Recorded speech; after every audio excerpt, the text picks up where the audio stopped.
Brought to you by TechnoSpark 20 series smartphones. I'm superhuman. 19 साल की उम्र में जब मैं अपने शहीद पिताजी के टुकड़े घर लाई तो मैं नाराज थी इस देश से। मैं नाराज थी। मेरे दिल में यह भावना थी, मैंने अपने पिता को भेजा, तुम्हारा काम था सुरक्षित रखना। मैंने अपने पिता को हिफाजत से तुम्हारे पास भेजा और तुमने ये टुकड़े लौटा दिए मुझे, और वो टुकड़े इस झंडे में लपेटे हुए थे, देश के झंडे में। मैं नाराज थी। मैं समझती हूं शहादत की का क्या मतलब है। जैसे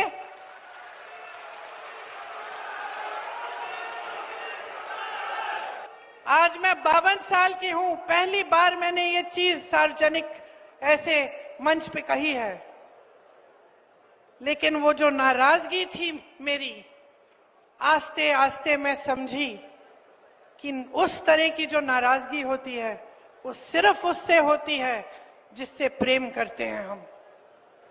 मेरे देश के लिए मेरे दिल में कितना प्रेम है, मैं कैसे समझाऊं। जब मोदी जी मंच पे खड़े होकर मेरे पिता को देशद्रोही बोलते हैं, जब मोदी जी कहते हैं कि मेरे पिताजी ने कोई कानून बदल दिया अपनी मां से विरासत लेने के लिए, तो मेरे दिल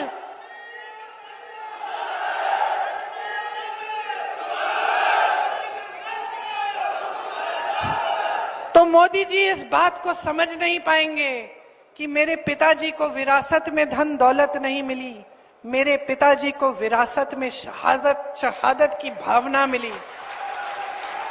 आप समझ सकते हैं, आप समझ सकते हैं। इस देश के किसान हो, इस देश की मिट्टी आपने सींची है अपने पसीने से, अपने अपने बेटे भेजे हैं सरहद पे।